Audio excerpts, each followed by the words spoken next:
Township Bidadi township ಅಂತೇಳಿ ಶುರುವಾದಂಥದ್ದು ಇವತ್ತು Bengaluru integrated township ಅನ್ನುವಂಥವರೆಗೆ ಬಂದು ತಲುಪಿದೆ. ಆದರೆ ಇದು ಪೇಪರ್ಗಳಲ್ಲಿ ಹೆಸರುಗಳು ಬದಲಾವಣೆ ಆಗಿರಬಹುದು, ಪೇಪರ್ಗಳಲ್ಲಿ ಯೋಜನೆಯ ಗಾತ್ರ ಹಿಗ್ಗಿರಬಹುದು, ಪೇಪರ್ನಲ್ಲಿ ಯೋಜನೆಯ ಸ್ವರೂಪ ಬಹಳ ಆಕರ್ಷಕವಾಗಿ ಕಾಣಿಸ್ತಾ ಇರಬಹುದು. ಆದರೆ ವಾಸ್ತವ ಏನು, ವಾಸ್ತವದಲ್ಲಿ ಬಿಡದಿಯಲ್ಲಿ ಟೌನ್ಶಿಪ್ ಏನಾಗ್ತಿದೆ ಅನ್ನುವಂಥ ವಿಚಾರಕ್ಕೆ ಬಂದಾಗ ಯಾರು ಈ ಟೌನ್ಶಿಪ್ ಯೋಜನೆಯನ್ನು ಆರಂಭಿಸೋದಕ್ಕೆ ಮುನ್ನುಡಿಯನ್ನು ಬರೆದ್ರು ಅವರೇ ಇವತ್ತು ಈ ಟೌನ್ಶಿಪ್ ಯೋಜನೆಯ ವಿಚಾರದಲ್ಲಿ ಬೇಡ, ನಾವು ರೈತರ ಪರ ಇದ್ದೇವೆ ಅಂತ ತೋರಿಸ್ತಾ ಇದ್ದಾರೆ. ಮತ್ತೊಂದು ಕಡೆಯಲ್ಲಿ ಟೌನ್ಶಿಪ್ ಅನ್ನು ಮಾಡೇ ಮಾಡ್ತೀವಿ ಅಂತೇಳಿ ಪಣ ತೊಟ್ಟು ಹೆಜ್ಜೆಯನ್ನು ಮುಂದಿಟ್ಟಿದ್ದಾರೆ ಮುಖ್ಯಮಂತ್ರಿ DK ಶಿವಕುಮಾರ್. ಹೀಗಾಗಿ ತಾರಕಕ್ಕೇರಿದೆ ಬಿಡದಿಯ ಟೌನ್ಶಿಪ್ ಪರ ವಿರುದ್ಧದ ಹೋರಾಟ.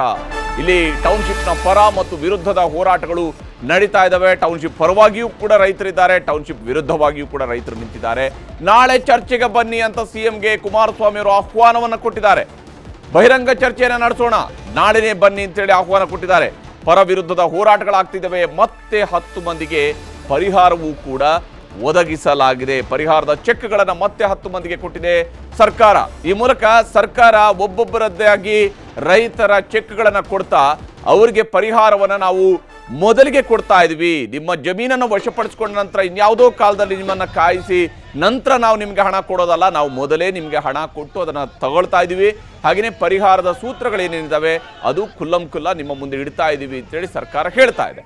ಹೀಗಾಗಿ ರಾಜ್ಯ ಸರ್ಕಾರ ಈಗ ಈ ಜಮೀನಿನ ವಿಚಾರಕ್ಕೆ ಸಂಬಂಧಪಟ್ಟಂತೆ ಒಂದು ನಿಲುವನ್ನು ತಾಳಿದರೆ ಅದನ್ನು ವಿರೋಧಿಸ್ತಾ ಇರುವಂತಹ ಪಕ್ಷಗಳು ಹಾಗೂ ರೈತ ಸಂಘಟನೆಗಳು ಮತ್ತು ರಾಜಕೀಯ ಸಂಘಟನೆಗಳು, ಬೇರೆ ಬೇರೆ ರೈತ ಸಂಘಟನೆ ಸೇರಿದಂತೆ ಬೇರೆ ಬೇರೆ ಸಮುದಾಯಗಳ ಸಂಘಟನೆಗಳು ಹೋರಾಟಗಳಲ್ಲೂ ಕೂಡ ನಿರತರಾಗಿರುವಂಥದ್ದು. ಬಿಡದಿಯಲ್ಲಿ ಒಂದು ರೀತಿಯಲ್ಲಿ ಬಹಿರಂಗ ಯುದ್ಧ ಈಗ ನಡೀತಾ ಇದೆ. ನಾಳೆ ಪಂಥಾಹ್ವಾನವನ್ನು, ಇವತ್ತು ಮುಖ್ಯಮಂತ್ರಿಯವರು ಕೊಟ್ಟಿದ್ದಂತಹ ಪಂಥಾಹ್ವಾನ ಇತ್ತು, ಬೆಳಗ್ಗೆ 11 ಗಂಟೆಗೆ ವಿಧಾನಸೌಧಕ್ಕೆ ಬನ್ನಿ ಅಂತೇಳಿ ಕರೆದಿದ್ರು. ಕುಮಾರಸ್ವಾಮಿ ಅವರು ಬರಲಿಲ್ಲ, ಬದಲಿಗೆ ಅವರೊಂದು ಲೆಟರ್ ಕಳಿಸಿದ್ರು, ನಾಳೆ ಬನ್ನಿ ಅಂತೇಳಿ. ಅವರು ಕಳಿಸಿದಂಥ ಲೆಟರ್ಗೆ ಮುಖ್ಯಮಂತ್ರಿಯವರಿಂದ ಯಾವುದೇ ಉತ್ತರ ಹೋಗಿಲ್ಲ. ಹೀಗಾಗಿ ಬಿಡದಿ ಟೌನ್ಶಿಪ್ ಕದನದಲ್ಲಿ ಕೇಂದ್ರ ಸಚಿವ ವರ್ಸಸ್ CM ಈ ಒಂದು ಸಮರ ಈಗ ನಡೀತಾ ಇದೆ. ಮಾಜಿ ಮುಖ್ಯಮಂತ್ರಿಗಳು ಮತ್ತು ಹಾಲಿ ಮುಖ್ಯಮಂತ್ರಿಗಳು, ಕೇಂದ್ರದ ಕೈಗಾರಿಕಾ ಸಚಿವರು ಮತ್ತು ಕರ್ನಾಟಕದ ಮುಖ್ಯಮಂತ್ರಿಗಳ ನಡುವೆ ನಡೀತಾ ಇರುವಂತಹ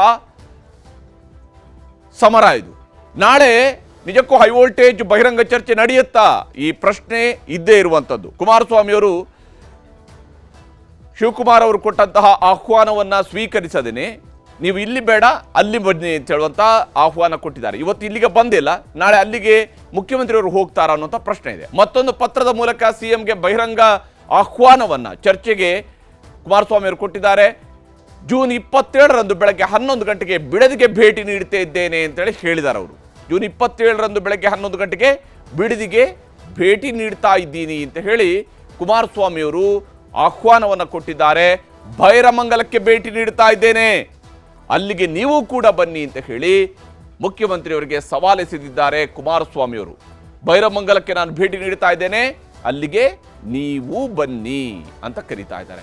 ನಿಮ್ಮ ಅಧಿಕಾರಿಗಳ ಜೊತೆಗೆ ಬನ್ನಿ, ಸಂಬಂಧಪಟ್ಟ ಅಧಿಕಾರಿಗಳೊಂದಿಗೆ ಬೈರಮಂಗಲಕ್ಕೆ ತಾವು ಬನ್ನಿ ಅಂತ ಹೇಳಿ ಕುಮಾರಸ್ವಾಮಿಯವರು ಕೇಳ್ತಾ ಇದ್ದಾರೆ. ಅಷ್ಟೇ ಅಲ್ಲದೆ ಇದು ಬಹಿರಂಗ ಚರ್ಚೆ ಅನ್ನೋದಕ್ಕಿಂತ ಹೆಚ್ಚಾಗಿ ಕುಮಾರಸ್ವಾಮಿಯವರು ಹೇಳ್ತಿದ್ದಾರೆ, ನಾವಿಬ್ಬರೂ ಸೇರಿ ಖುದ್ದಾಗಿ ಬಾಧಿತರ ಸಂಕಷ್ಟಗಳನ್ನು ಆಲಿಸೋಣ.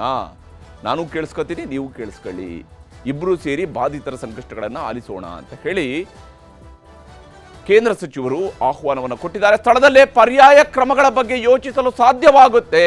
ನಾವು ಹೇಗೆ ಮಾಡಬಹುದು, ಏನು ಮಾಡಬಹುದು, ಪರ್ಯಾಯ ಏನಿದೆ, ಇದರ ಬಗ್ಗೆ ಕೂಡ ನಮಗೆ ಯೋಚನೆ ಮಾಡೋದಕ್ಕೆ ಸಾಧ್ಯ ಆಗುತ್ತೆ, ಅಲ್ಲಿಗೆ ಬನ್ನಿ ಅಂತ ಕೇಳಿದ್ದಾರೆ. ಕುಮಾರಸ್ವಾಮಿ ಅವರು ಏನು ಹೇಳ್ತಿದ್ದಾರೆ ಅನ್ನೋದನ್ನು ತೋರಿಸ್ತೀನಿ. ನಾಳೆ ನಾನು ಏನು ಸಮಯ ಕೊಟ್ಟಿದ್ದೆ, ರೈತರ ಜೊತೆಯಲ್ಲಿ ಕೂತ್ ಚರ್ಚೆ ಮಾಡಕ್ ಹೋಗ್ತೀನಿ. ಬಂದ್ರೆ ಅವರು ಬರ್ಬೋದು, ಹೇಳಿದ್ದೀನಿ, ರಿಕ್ವೆಸ್ಟ್ ಮಾಡಿದ್ದೀನಿ, ಬಂದ್ರೆ ಒಳ್ಳೇದು. ಇದು ಸ್ಮೂತ್ ಆಗಿ ಆಗಬೇಕು.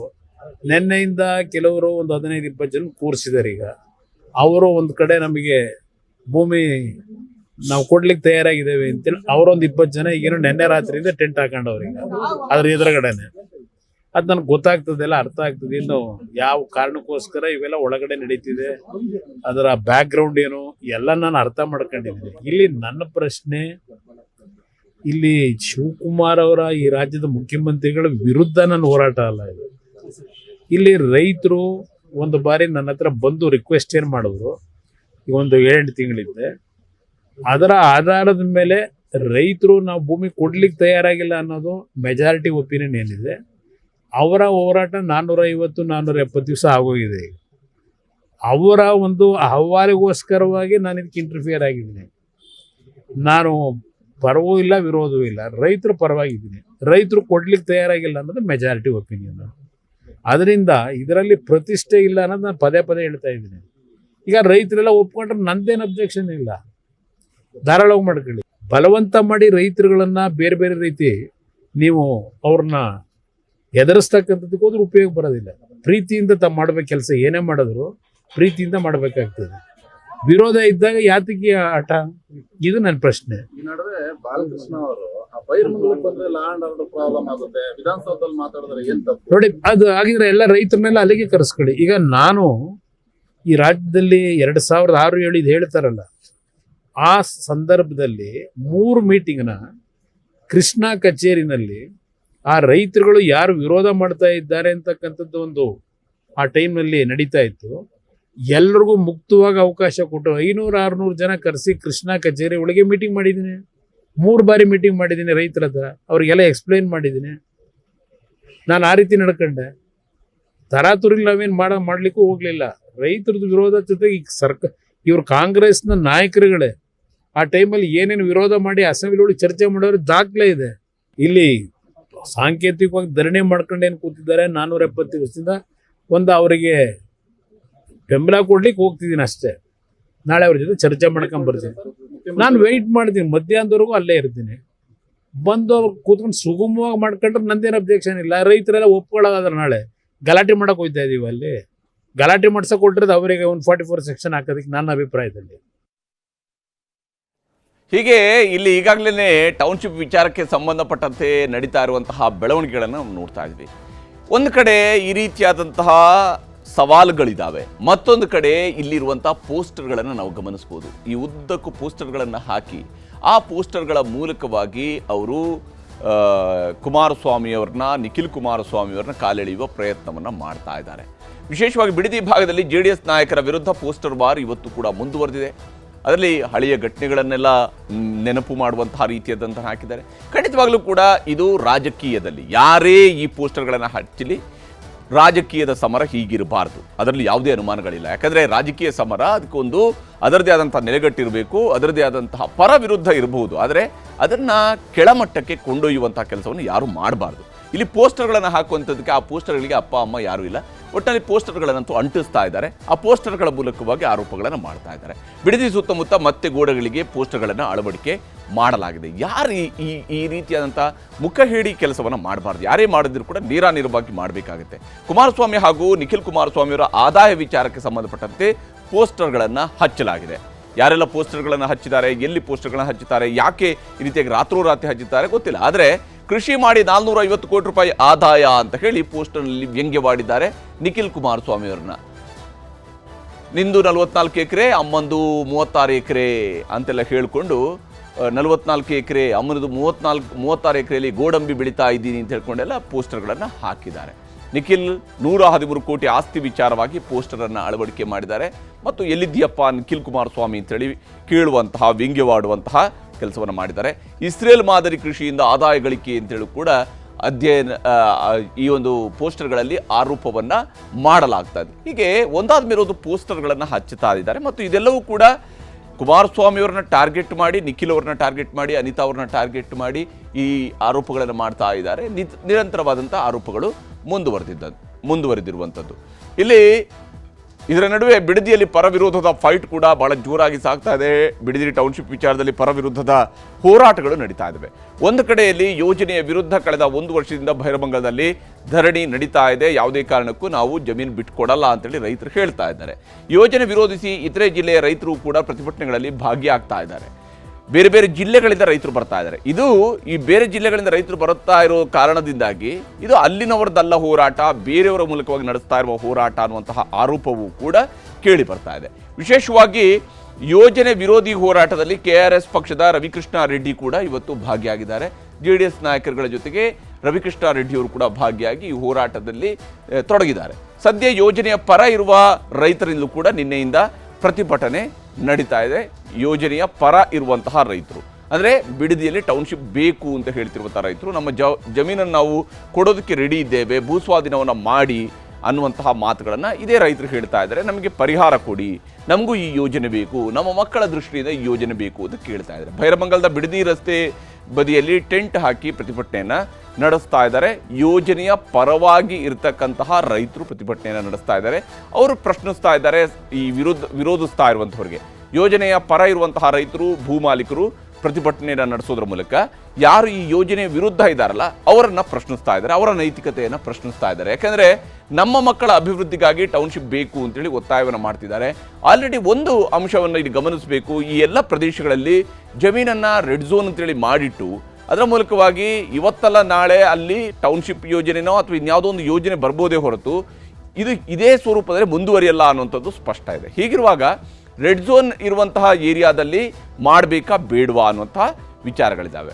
ರೆಡ್ ಝೋನ್ ತೆರವು ಮಾಡುವಂತೆ ಧರಣಿ ನಿರತರು ಆಗ್ರಹವನ್ನು ಮಾಡ್ತಾರೆ. ಒಂದು ವೇಳೆ ನಿಜಕ್ಕೂ ನೀವು ಟೌನ್ಶಿಪ್ ಬೇಡ ಅಂತೇಳಿ ಆಗಿದ್ದರೆ ದಯವಿಟ್ಟು ರೆಡ್ ಝೋನನ್ನು ತೆರವು ಮಾಡಿ ಅನ್ನುವಂತಹ ಆಗ್ರಹವನ್ನು ಕೂಡ ಮಾಡ್ತಾ ಇದ್ದಾರೆ. ಯಾಕಂದರೆ ಕುಮಾರಸ್ವಾಮಿ ಅವರ ಅವಧಿಯಲ್ಲಿ ಇದನ್ನು ರೆಡ್ ಝೋನ್ ಮಾಡಿರಲಾಗಿತ್ತು. ಹೀಗಾಗಿ HD ಕುಮಾರಸ್ವಾಮಿ ಅವರ ಬೆಂಬಲಕ್ಕೆ ಕೆಲವರು ವಿರೋಧವನ್ನು ಕೂಡ ವ್ಯಕ್ತಪಡಿಸ್ತಾ ಇದ್ದಾರೆ. ನೀವು ಈ ಹೋರಾಟಕ್ಕೆ ಬೆಂಬಲವನ್ನು ಕೊಡೋದು ಸರಿಯಲ್ಲ ಅಂತ ಹೇಳ್ತಾ ಇದ್ದಾರೆ. ನೀವೇ ಇದನ್ನು ರೆಡ್ ಝೋನ್ ಮಾಡಿದವರು ಅಂತ ಹೇಳುವಂಥ ಆರೋಪವನ್ನು ಕೂಡ ಮಾಡ್ತಾ ಇದ್ದಾರೆ.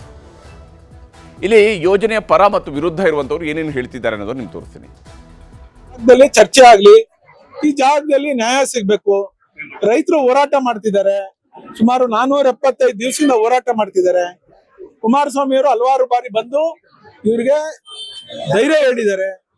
ಸೊ ಆ ಹಿನ್ನೆಲೆಯಲ್ಲಿ ಮಾನ್ಯ ಮುಖ್ಯಮಂತ್ರಿಗಳು ಏನು ವಿಧಾನಸೌಧಕ್ಕೆ ಕರೆದ್ರು, ವಿಧಾನಸೌಧದಲ್ಲಿ ಏನಿದೆ ಚರ್ಚೆ ಮಾಡೋದು, ರೈತರ ಹತ್ರ ಚರ್ಚೆ ಮಾಡೋಣ ಅಂತ ಹೇಳಿ ಅವರು ದಿನಾಂಕ ನಿಗದಿ ಮಾಡಿಕೊಂಡು ಅವ್ರ ಪತ್ರ ಬರೆದು ಮತ್ತೊಂದು ಪತ್ರವನ್ನು ಬರೆದು ನಾಳೆ ಇಲ್ಲಿಗೆ ಆಹ್ವಾನ ಮಾಡಿದ್ದಾರೆ.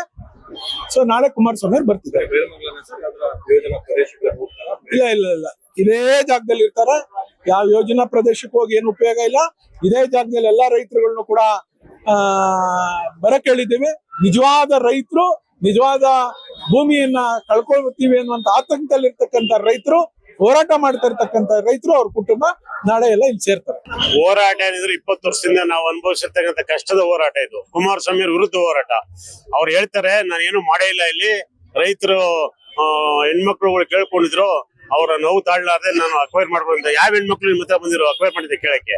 ನೀವು ಯಾವ ಮಾತಿಂದ ಹೇಳ್ತಾ ಇದೀರಿ? ಬರೀ ಸುಳ್ಳು ಹೇಳಿ ನೀವು ಇಲ್ಲಿ ಮಾಡಕ್ಕಾಗಲ್ಲ. 1000 ಸುಳ್ಳು ಹೇಳಿ ನಿಜ ಮಾಡ್ತಾ ಇದ್ರಿ. ಆ ಸುಳ್ಳನ್ನ ನಾಳೆ ನಿಮಗೆ ಬಂದು ನಿಮ್ಮ ಇಂಚಿಂಚು ನಂತರ ಮಾಹಿತಿ ಅದು ಇಷ್ಟು ಇದಕ್ಕೆಲ್ಲ ಉತ್ತರ ಕೊಟ್ಟು ನೀವು ಮುಂದ್ಕೋಬೇಕು. ನೀವು ಅಕ್ವೈರ್ ಮಾಡಿರೋದು, ದುಡ್ಡು ಕಟ್ಸ್ಕೊಂಡಿರೋದು, DLF ಗೆ ವಾಪಸ್ಸು ನೀವು ಮಾಡಿರೋದು, ನೀವು ಅಕ್ವೈರ್ ಆದ್ಮೇಲೆ 2850 ಎಕರೆ ಜಮೀನು ತೆಗೆದು ಪಾಳು ಬಿಟ್ಟಿರೋದು ಇಲ್ಲಿ, ಇದೆಲ್ಲನೂ ನಿಮ್ಮ ಇತಿಹಾಸ ಇಲ್ಲಿ ಅದ ನಮ್ಮ ಮುಂದೆನೆ. ನೀವು ಸುಳ್ಳು ಹೇಳಿ ರಾಜಕೀಯ ಮಾಡಕ್ ಹೋದ್ರೆ ನಾವು ಹೋರಾಟವನ್ನ ತೀವ್ರ ಸ್ವರೂಪದಲ್ಲಿ ಮಾಡ್ಬೇಕೈತೆ. ನೀವು ನಾಳೆ ನಮ್ಗೆ ಬಂದು ಉತ್ತರ ಕೊಟ್ಟು ನಾಳೆ ನಾವು ಕೇಳೋ ಪ್ರಶ್ನೆ ಉತ್ತರ ಕೊಟ್ಟು ಮುಂದ್ಕೋಬೇಕು. ನೀವು ಇದು ನಿಜಕ್ಕೂ ಬೆಂಗಳೂರಿನ ಮಲೆನಾಡು. ಇದು ಬೇರೆ ಮಲೆನಾಡಿಗೆ ನಾವು ಬೇರೆ ದೂರ ಹೋಗ್ಬೇಕಾಗಿಲ್ಲ. ಬೆಂಗಳೂರಿಂದ ಕೇವಲ 30 ಕಿಲೋಮೀಟರ್ ದೂರದಲ್ಲಿರುವಂತ ಇಲ್ಲಿ ಬಂದ್ರೆ ಮಲೆನಾಡು ನೋಡ್ದಂಗೆ ಆಗುತ್ತೆ.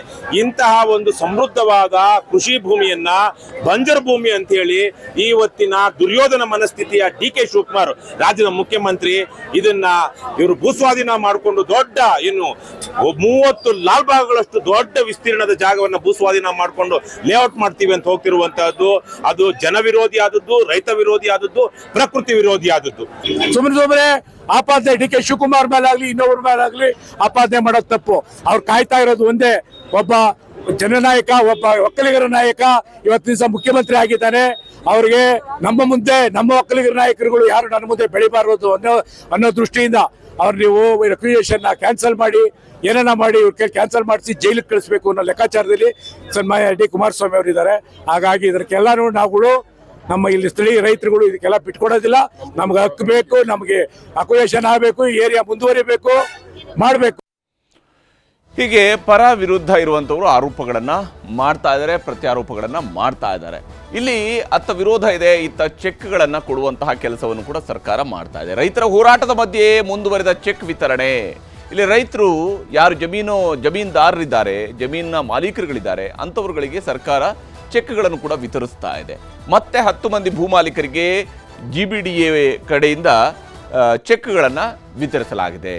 ಗ್ರೇಟರ್ ಬೆಂಗಳೂರು ಡೆವಲಪ್ಮೆಂಟ್ ಅಥಾರಿಟಿಯಿಂದ ಈ ಚೆಕ್ಗಳನ್ನು ವಿತರಿಸುವಂತಹ ಕೆಲಸ ಇವತ್ತು ನಡೆದಿದೆ. ರಾಮನಗರದಲ್ಲಿ GBDA ಕಚೇರಿಯಲ್ಲಿ ಚೆಕ್ಗಳನ್ನು ವಿತರಿಸಿದ್ದಾರೆ.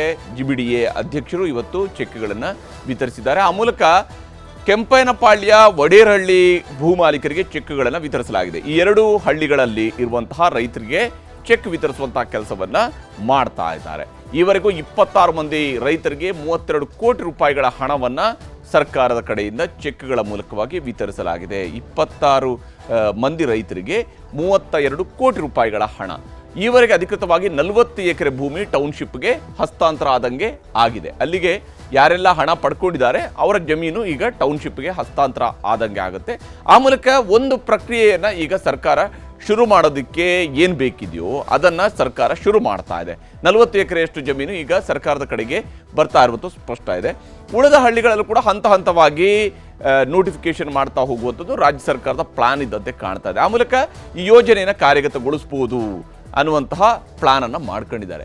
ಸದ್ಯಕ್ಕೆ ಒಂದು ಕಡೆಯಲ್ಲಿ ನಮ್ಮ ಭೂಮಿ ನಮ್ಮ ಹಕ್ಕುದು ಹೋರಾಟ ನಡೀತಿದ್ರೆ, ಮತ್ತೊಂದು ಕಡೆಯಲ್ಲಿ GBDA ರೈತರಿಂದ ಜಮೀನನ್ನು ವಾಪಸ್ ಪಡ್ಕೊಳ್ಳುವಂತಹ ಕೆಲಸ ಮಾಡ್ತಾರೆ, ಸ್ವಾಧೀನಪಡಿಸ್ಕೊಳ್ಳುವಂತಹ ಕೆಲಸ ಮಾಡ್ತಿದೆ. ಇದರ ನಡುವೆ BJPಯವರು ಕೂಡ ಈ ಹೋರಾಟಕ್ಕೆ ಇಳಿಲೇಬೇಕು ಅಂತ ತೀರ್ಮಾನಕ್ಕೆ ಬಂದಿದ್ದಾರೆ. ಬಿಡದಿ ಟೌನ್ಶಿಪ್ ವಿಚಾರದಲ್ಲಿ BJP 2ನೇ ಹಂತದ ಹೋರಾಟಕ್ಕೆ ಮುಂದಾಗ್ತಿದೆ. BJPಯವರು ಕೂಡ ತಾವು ಅಧಿಕಾರದಲ್ಲಿದ್ದಾಗ ಅಲ್ಲಿ ಸರಿಸುಮಾರು 1,000 ಎಕರೆಯಷ್ಟು ಜಮೀನನ್ನು ಭೂಸ್ವಾಧೀನಕ್ಕೆ ಒಳಪಡಿಸಿರುವಂಥದ್ದು ಕೂಡ ಆಗಿದೆ. ಹಾಗಿದ್ರೂ ಈಗ BJPಯವರು ವಿರೋಧ ಪಕ್ಷದಲ್ಲಿದ್ದಾರೆ, ಅವರು ವಿರೋಧ ಮಾಡ್ತಾ ಇದ್ದಾರೆ. ಸರ್ಕಾರದ ವಿರುದ್ಧ ಸಮರ ಸಾರೋದಕ್ಕೆ ಕೇಸರಿ ಪಡೆಯವರು ಕೂಡ ಮುಂದಾಗಿದ್ದಾರೆ. ಇಲ್ಲಿ ಒಂದು ಯೋಜನೆಯ ವಿಚಾರದಲ್ಲಿ ರಾಜಕೀಯ ಯಾವ ಸ್ವರೂಪದಲ್ಲಿ ನಡೀತಿದೆ ಅನ್ನೋದು ಕೂಡ ಗೋಚರಿಸ್ತಾ ಇರುವಂಥದ್ದು. ನಾಳೆ ಈ ಬಗ್ಗೆ ಬೆಂಗಳೂರಲ್ಲಿ BJP ನಾಯಕರು ಅಧಿಕೃತವಾದ ಘೋಷಣೆಯನ್ನು ಮಾಡ್ತಾರೆ. ಯಾವ ಹಂತದಲ್ಲಿ ಯಾವ ಸ್ವರೂಪದಲ್ಲಿ 2ನೇ ಹಂತದ ಹೋರಾಟ ನಡೆಯುತ್ತೆ ಅಂತ ಹೇಳುವಂಥದ್ದು ಇಲ್ಲಿ ಅವರು ಕೂಡ ಘೋಷಣೆ ಮಾಡೋರಿದ್ದಾರೆ. ಒಟ್ಟಾರೆ ಬಿಡದಿ ಟೌನ್ಶಿಪ್ ಅನ್ನುವಂಥದ್ದು ಈಗ ಕ್ಲೈಮ್ಯಾಕ್ಸ್ ಹಂತದಲ್ಲಿ ನಡೀತಿದೆ. ಈಗಾಗಲೇ ಬಿಡದಿ ಗ್ರಾಮಗಳಿಗೆ BJP ನಾಯಕರುಗಳು ತಂಡಗಳಾಗಿ ಹೋಗಿ ಅಲ್ಲಿ ರೈತರುಗಳನ್ನು ಭೇಟಿಯಾಗುವಂಥ ಕೆಲಸವನ್ನು ಮಾಡಿದರು. 2ನೇ ಹಂತದಲ್ಲಿ JDS ಜೊತೆ ಸೇರಿ ಹೋರಾಟವನ್ನು ತೀವ್ರಗೊಳಿಸುವಂಥ ಪ್ಲಾನನ್ನು ಇಲ್ಲಿ BJPಯವರು ಕೂಡ ಹಾಕ್ಕೊಂಡಿದ್ದಾರೆ. ದೋಸ್ತಿ ಪಕ್ಷಗಳು ಜೊತೆಯಲ್ಲಿ ಹೋಗಬೇಕು ಅಂತ ಹೇಳುವಂಥ ಯೋಚನೆಯೂ ಕೂಡ ಇದೆ. ಒಂದು ಕಡೆಯಲ್ಲಿ ಬಿಡದಿ ಟೌನ್ಶಿಪ್ ಬೇಕು, ಇನ್ನೊಂದು ಕಡೆಯಲ್ಲಿ ಬೇಡ. ಈ ಎರಡು ವಾದಗಳಲ್ಲಿ ಅಂತಿಮವಾಗಿ ಇಲ್ಲಿ ಟೌನ್ಶಿಪ್ ಆಗುತ್ತಾ ಆಗಲ್ವಾ, ಮತ್ತು ಇದರಲ್ಲಿ ಬಹಳಷ್ಟು ಕಾನೂನಾತ್ಮಕ ವಿಚಾರಗಳು ಕೂಡ ಇದ್ದಾವೆ. ಹಿಂದಿನ ಸರ್ಕಾರಗಳು ತೆಗೆದುಕೊಂಡ ತೀರ್ಮಾನಗಳಿದ್ದಾವೆ, ಇಂದಿನ ಸರ್ಕಾರ ತೆಗೆದುಕೊಳ್ತಿರುವಂತಹ ತೀರ್ಮಾನ ಇದೆ.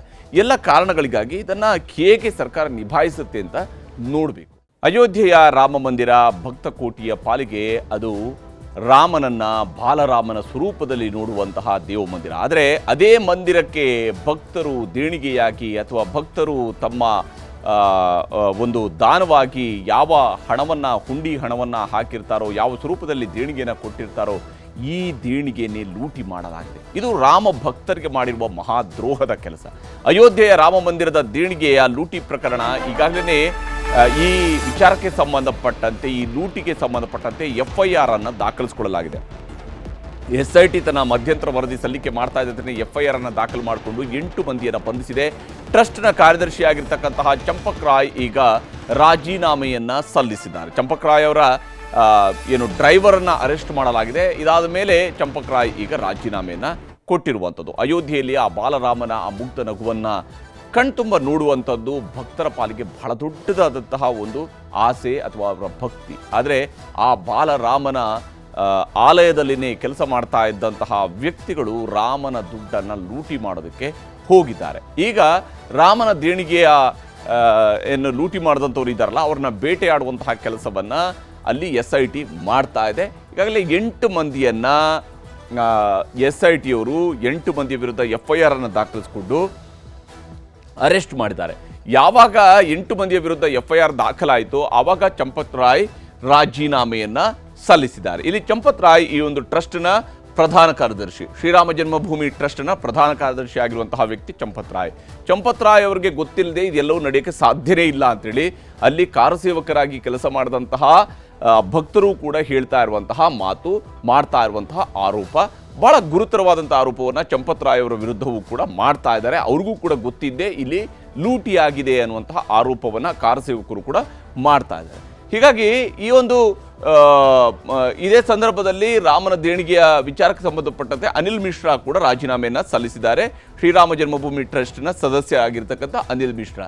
ಈ ಇಬ್ಬರು ವ್ಯಕ್ತಿಗಳ ವಿರುದ್ಧವೂ ಕೂಡ ಅಲ್ಲಿ ಈಗಾಗಲೇ ಆರೋಪಗಳು ತೀವ್ರ ಸ್ವರೂಪದಲ್ಲಿ ಕೇಳಿ ಬರ್ತಾ ಇದ್ದಾವೆ ಮತ್ತು ಇವರಿಗೆ ಅತ್ಯಾಪ್ತರಾಗಿರುವಂತಹ ವ್ಯಕ್ತಿಗಳನ್ನೇ ಈಗಾಗಲೇ SIT ಅರೆಸ್ಟ್ ಕೂಡ ಮಾಡಿರುವಂಥದ್ದು. 8 ಮಂದಿಯನ್ನು ಏನು ಅರೆಸ್ಟ್ ಮಾಡಿದೆ SIT, ಅದು ಈ ವ್ಯಕ್ತಿಗಳಿಗೆ ಅಂದರೆ ಟ್ರಸ್ಟ್ನಲ್ಲಿ ಟ್ರಸ್ಟಿಗಳಾಗಿದ್ದಂತಹ ವ್ಯಕ್ತಿಗಳಿದಾರಲ್ಲ ಅವರ ಆಪ್ತರು, ಅವರ ಒಡನಾಟ ಹೊಂದಿದವರು ಅಂತ ಹೇಳಿ ಹೇಳಲಾಗಿದೆ. ಇನ್ನು ಟ್ರಸ್ಟ್ನ ಕಾರ್ಯದರ್ಶಿ ಆಗಿರುವಂತಹ ಚಂಪತ್ರಾಯ್ ಅವರ ಚಾಲಕನನ್ನ ಟಿನ್ನು ಯಾದವ್ನನ್ನ ಬಂಧಿಸಲಾಗಿದೆ. ಟಿನ್ನು ಯಾದವ್ ಈಗಾಗಲೇ SIT ಬಂಧಿಸಿದೆ. ಟಿನ್ನು ಯಾದವ್ ಈ ಒಂದು ಪ್ರಕರಣಕ್ಕೆ ಸಂಬಂಧಪಟ್ಟಂತೆ ಬಹಳ ಕಡಿಮೆ ಸಂಬಳದಲ್ಲಿದ್ರು ಕೂಡ ಕೋಟಿಗಳಿಗೆ ಬೆಲೆ ಬಾಳ್ತಾನೆ ಈತ ಅಂತ ಹೇಳಲಾಗ್ತಿದೆ. ಇನ್ನು ರವಿ ಮಿಶ್ರಾ ಅನ್ನುವಂತಹ ವ್ಯಕ್ತಿ, ಈತ ಹಣ ಎಣಿಕೆ ಮಾಡ್ತಾ ಇದ್ದಂತಹ ಸಿಬ್ಬಂದಿ, ಅಂದರೆ ಹಣ ಎಣಿಕೆ ಮಾಡ್ತಾನೆ ಅದರಿಂದ ಲೂಟಿ ಮಾಡ್ತಾ ಇದ್ದಂತಹ ವ್ಯಕ್ತಿ. ಇವರುಗಳು ಲೂಟಿ ಮಾಡಿದ್ದು ದೊಡ್ಡ ಮೇಲ್ನಲ್ಲಿ ಯಾರಿಗೆ ಹೋಗಿದೆ ಅನ್ನೋದ್ರ ಬಗ್ಗೆ ಇನ್ನು ಗೊತ್ತಾಗಬೇಕು. ಇನ್ನು ಅನುಕಲ್ಪ ಮಿಶ್ರಾ ಅಂತ ಹೇಳಿ ಆತ ಟ್ರಸ್ಟಿಯಾಗಿದ್ದಂತಹ ಅನಿಲ್ ಮಿಶ್ರಾ ಅವರ ಸಂಬಂಧಿಕ. ಈ ವ್ಯಕ್ತಿಯು ಕೂಡ ಈಗಾಗಲೇ ಅರೆಸ್ಟ್ ಆಗಿದ್ದಾನೆ. ಈತನನ್ನು ಕೂಡ ಅರೆಸ್ಟ್ ಮಾಡಿಕೊಂಡಿದೆ SIT. ಮತ್ತು ರವಿ ಮಿಶ್ರಾ ಅವರ ಅಳಿಯ ಆಗಿರ್ತಕ್ಕಂಥ ಲವಕುಶ್ ಮಿಶ್ರಾನನ್ನು ಕೂಡ ಅರೆಸ್ಟ್ ಮಾಡಲಾಗಿದೆ. ಅಂದರೆ ಇವರೆಲ್ಲರೂ ಕೂಡ ಒಬ್ಬರು ಇನ್ನೊಬ್ಬರು ಜೊತೆಗೆ ಒಡನಾಟಗಳನ್ನು ಹೊಂದಿದ್ದು ಆ ಮೂಲಕವಾಗಿ ಇಲ್ಲಿ ಅವ್ಯವಹಾರವನ್ನು ನಡೆಸಿದ್ದಾರೆ, ಲೂಟಿ ಮಾಡಿದ್ದಾರೆ ಅಂತ ಹೇಳಲಾಗ್ತಾ ಇದೆ. ಅವಿನಾಶ್ ಶುಕ್ಲಾ ಅಂತ ಹೇಳಿ ದೇವಸ್ಥಾನದ ಪರಿಚಾರಕ, ಈತನನ್ನು ಕೂಡ ದೇವಸ್ಥಾನದಲ್ಲಿ ಕೆಲಸ ಮಾಡ್ತಾ ಇದ್ದಂತಹ ವ್ಯಕ್ತಿ ಅವಿನಾಶ್ ಶುಕ್ಲಾ, ಆತನನ್ನು ಕೂಡ ಈಗಾಗಲೇ SIT ಅರೆಸ್ಟ್ ಮಾಡಿದೆ. ಇನ್ನು ಟಿನ್ನು ಯಾದವ್ನ ಅಳಿಯ ಮನೀಶ್ ಯಾದವ್ನನ್ನು ಕೂಡ ಅರೆಸ್ಟ್ ಮಾಡಲಾಗಿದೆ. ಈತ ಕೂಡ ಈ ಪ್ರಕರಣಕ್ಕೆ ಸಂಬಂಧಪಟ್ಟಂತೆ ಆರೋಪಿಯಾಗಿದ್ದಾನೆ. ಸುಭಾಷ್ ಶ್ರೀವಾಸ್ತವ್ ಅಂತೇಳಿ ನಗದು ಎಣಿಕೆ ಸಿಬ್ಬಂದಿಯ ಉಸ್ತುವಾರಿ ವಹಿಸ್ತಾ ಇದ್ದಂಥವನು ಸುಭಾಷ್ ಶ್ರೀವಾಸ್ತವ್. ಈ ವ್ಯಕ್ತಿಯು ಕೂಡ ಈಗ ಬಂಧನಕ್ಕೆ ಒಳಗಾಗಿರುವಂಥದ್ದು. ಕರುಣೇಶ್ ಅಂತೇಳಿ ನಗದು ಎಣಿಕೆ ಸಿಬ್ಬಂದಿಯ ಉಸ್ತುವಾರಿಯಾಗಿರುವಂತಹ ಕರುಣೇಶ್, ಈತನನ್ನು ಕೂಡ ಅರೆಸ್ಟ್ ಮಾಡಲಾಗಿದೆ. ಒಟ್ಟು 8 ಮಂದಿಯನ್ನು ಈಗಾಗಲೇ ಅರೆಸ್ಟ್ ಮಾಡಲಾಗಿದೆ. ರಾಮನ ದುಡ್ಡನ್ನು ಇವರು ಲೂಟಿ ಮಾಡಿದ್ದಾರೆ. ರಾಮ ಭಕ್ತರು ಹಾಕಿದಂತಹ ದುಡ್ಡನ್ನು ಇವರುಗಳು ಲೂಟಿ ಮಾಡಿದ್ದಾರೆ. ಲೂಟಿ ಮಾಡಿರ್ತಕ್ಕಂಥ ಒಟ್ಟು ಹಣ ಎಷ್ಟು ಅನ್ನೋದು ಇನ್ನು ಗೊತ್ತಾಗಬೇಕಾಗಿದೆ. ಆದರೆ ಈ ಪ್ರಕರಣಕ್ಕೆ ಸಂಬಂಧಪಟ್ಟಂತೆ ಈಗಾಗಲೇ ಆಕ್ಷನ್ ಶುರುವಾಗಿದೆ ಅನ್ನುವಂತಹ ಮಾತುಗಳನ್ನು ಉತ್ತರ ಪ್ರದೇಶದ ಮುಖ್ಯಮಂತ್ರಿಯವರು ಹೇಳ್ತಾ ಇದ್ದಾರೆ. और अयोध्या के बारे में जो कद पे समाचार मिल रहे थे, हमने कहा था SIT गठित की गई है।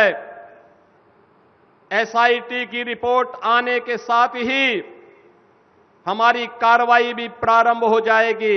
और आपने देखा होगा SIT की रिपोर्ट आई, तुरंत कार्रवाई प्रारंभ हो गई। और मैं आश्वस्त करता हूं, जो मैंने कहा था, दूध का दूध और पानी का पानी हम करके रहेंगे। ಹೀಗೆ ನೀರಿದ್ದು ನೀರಿಗೆ, ಹಾಲಿದ್ದು ಹಾಲಿಗೆ ಅನ್ನುವಂಥ ರೀತಿಯಲ್ಲಿ ನಾವು ಕ್ರಮವನ್ನು ಕೈಗೊಳ್ತೀವಿ ಅಂತೇಳಿ ಉತ್ತರ ಪ್ರದೇಶದ ಮುಖ್ಯಮಂತ್ರಿ ಯೋಗಿ ಆದಿತ್ಯನಾಥ್ ಅವರು ಹೇಳ್ತಾ ಇದ್ದಾರೆ. ಆದರೆ ಇಲ್ಲಿ ರಾಮ್ಲಲ್ಲಾನ ಒಡವೆಗಳೇ ನಾಪತ್ತೆ ಆಗಿದ್ದಾವೆ. ಮೂಗುತಿ, ಕಿವಿಯೋಲೆ, ಕಾಲ್ಗೆಜ್ಜೆಗಳನ್ನು ಕದಿಯಲಾಗಿದೆ. ಬಾಲರಾಮನಿಗೆ ಕೊಟ್ಟಿರ್ತಕ್ಕಂತಹ ಬಾಲರಾಮನ ಒಡವೆಗಳಿವು, ಅವುಗಳನ್ನು ಕೂಡ ಕದಿಯಲಾಗಿದೆ. ಕಿವಿಯೋಲೆ, ಕಾಲ್ಗೆಜ್ಜೆಗಳನ್ನು ಕೂಡ ಕದಿಯಲಾಗಿದೆ ಅಂತ ಈಗ ಮಾಹಿತಿ ಇದೆ. ಇದು SITಯ ವರದಿಯಲ್ಲಿರ್ತಕ್ಕಂಥ ಅಂಶಗಳು. ಇನ್ನು SIT ವರದಿಯಲ್ಲಿರುವಂತಹ ಇನ್ನಷ್ಟು ವಿಚಾರಗಳಿದ್ದಾವೆ. ಅಯೋಧ್ಯೆ ರಾಮ ಮಂದಿರ ದೇಣಿಗೆಯಲ್ಲಿ ಕೋಟ್ಯಂತರ ರೂಪಾಯಿ ಲೂಟಿ ಆಗಿರುವಂಥದ್ದನ್ನು SIT ಹೇಳ್ತಾ ಇದೆ. ಅಷ್ಟೇ ಅಲ್ಲದೆ 50 ಕೋಟಿಯಿಂದ ಹಿಡಿದು ಸರಿಸುಮಾರು 200 ಕೋಟಿ ರೂಪಾಯಿವರೆಗೆ ಅಕ್ರಮ ಆಗಿರೋದ್ರ ಬಗ್ಗೆ ಆರೋಪ ಇದ್ದು, ಲಕ್ನೋ ವಿಭಾಗೀಯ ಆಯುಕ್ತ ವಿಜಯ್ ವಿಶ್ವಾಸ್ ಅವರ ನೇತೃತ್ವದಲ್ಲಿ ಇದುವರೆಗೆ ತನಿಖೆಯನ್ನು ಕೂಡ ನಡೆಸಲಾಗಿತ್ತು. SIT ರಚನೆಯಾಗಿ 15 ದಿನದೊಳಗೆ ಮಧ್ಯಂತರ ವರದಿಯನ್ನು ಸರ್ಕಾರಕ್ಕೆ ಸಲ್ಲಿಕೆ ಮಾಡಲಾಗಿದ್ದು, ಇಲ್ಲಿವರೆಗೆ ಆರೋಪಿಗಳಿಂದ 2 ಕೋಟಿ ರೂಪಾಯಿಗಳನ್ನು ವಶಪಡಿಸಿಕೊಳ್ಳಲಾಗಿದೆ. ಹಾಗೂ ಡ್ರೆಸ್ ಕೋಡ್ ಸಿಬ್ಬಂದಿ ಎಂಟ್ರಿ ಎಕ್ಸಿಟ್ ತಪಾಸಣೆಯಲ್ಲೂ ಕೂಡ ಲೋಪಗಳಿರುವುದನ್ನು SIT ಪತ್ತೆ ಹಚ್ಚಿದೆ. ಕಳೆದ 11 ತಿಂಗಳಲ್ಲಿ ಭದ್ರತೆಗಾಗಿ 10 ಕೋಟಿ ರೂಪಾಯಿ ಖರ್ಚು ಮಾಡಲಾಗಿದೆ ಅಂತೇಳಿ SIT ಹೇಳ್ತಾ ಇದೆ. ಅಂದರೆ 10 ಕೋಟಿ ಖರ್ಚು ಮಾಡಿದ್ದೂ ಹೋಯಿತು, ಆ ಕಡೆ ದುಡ್ಡು ಹೋಯಿತು ಅಂತೇಳಿ. ಇನ್ನು ಯಾರಿಗೆ ಭದ್ರತೆಯನ್ನು ಕೊಡೋದಕ್ಕೆ ಹೊರಟಿದ್ದಾರೆ ಇವರು? ಹೀಗಿದ್ರೂ ಭಕ್ತರು ನೀಡಿದ್ದ ನಗದು, ಬೆಳ್ಳಿ, ಚಿನ್ನದ ಲೆಕ್ಕದಲ್ಲಿ ವ್ಯತ್ಯಾಸಗಳಿರೋದನ್ನು SIT ಪತ್ತೆ ಹಚ್ಚಿದೆ. ಜ್ಯುವೆಲರ್ಸ್ ಸಂಘ 60 kgಯಷ್ಟು ಬೆಳ್ಳಿಯನ್ನು ಕೊಟ್ಟಿತ್ತು, ಆ ಬೆಳ್ಳಿಯನ್ನು ಕೂಡ ಕದ್ದಿದ್ದಾರೆ. 60 kg ಬೆಳ್ಳಿ ಇಟ್ಟಿಗೆಗಳ ಬಗ್ಗೆ ಟ್ರಸ್ಟ್ನಲ್ಲಿ ದಾಖಲೆಗಳೇ ಇಲ್ಲ ಅಂತ ಹೇಳಿದರೆ ಅದು ಕದ್ದಿರ್ತಾರೆ ಅಂತ. ಅಂದರೆ ಯಾವ ಸ್ವರೂಪದಲ್ಲಿ ಇಲ್ಲಿ ಟ್ರಸ್ಟ್ನಲ್ಲಿದ್ದಂಥ ಕೆಲ ವ್ಯಕ್ತಿಗಳು, ಕೆಲ ಹೆಗ್ಗಣಗಳು ಹೇಗೆ ರಾಮನ ಹೆಸರಲ್ಲೂ ಲೂಟಿ ಮಾಡಿದ್ದಾರೆ ಅಂತೇಳಿ, ಈ ಲೂಟಿ ಮಾಡಿದಂಥವ್ರನ್ನ ಬೇಟೆಯಾಡುವ ಕೆಲಸವನ್ನು ಈಗ ಸರ್ಕಾರ ಮಾಡ್ತಾ ಇದೆ. ಅಂತಿಮವಾಗಿ ಸತ್ಯ ಹೊರಬರಬೇಕಾಗಿದೆ.